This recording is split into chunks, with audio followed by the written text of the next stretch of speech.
a sua história. Amém? Aleluia.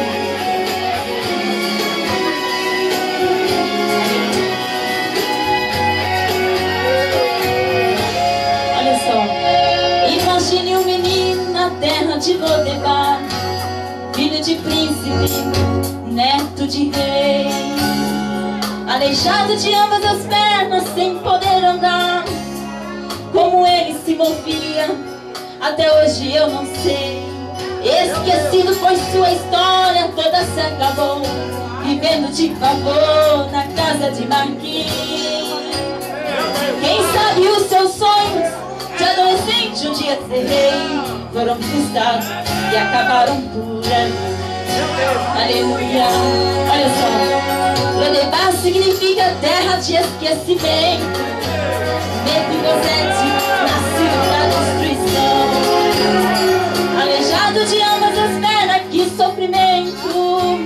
Não tinha pai, mãe, avós e nem irmãos. Sua vida foi marcada por traumas tão cruéis, e seus problemas ninguém podia solucionar. Mas um dia chegou uma carruagem e disse: alguém vem comigo, que o rei mandou te chamar. Chegou a sua vez e quando o rei manda chamar, a história muda pra melhor. Olha só, alguém fica perguntando: esse é Mefibosete, aquele lixo, aquele pó. Olha só, mas é do pó que Deus levanta, e vai na mesa pra comer e comer. Levante a mão e glorifica, irmão querido, acredita, hoje aqui é com você. Olha assim, o rei mandou te chamar, os teus sonhos, vai se realizar. Aleluia.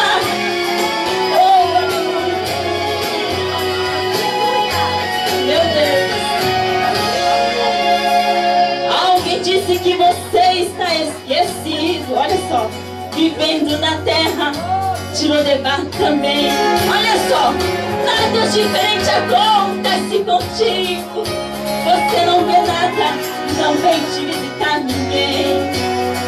Sua vida está cheia de traumas tão cruéis, os seus problemas ninguém consegue solucionar. Mas olha só, chegou uma carruagem e disse: alguém vem comigo. Olha só, o rei mandou te chamar.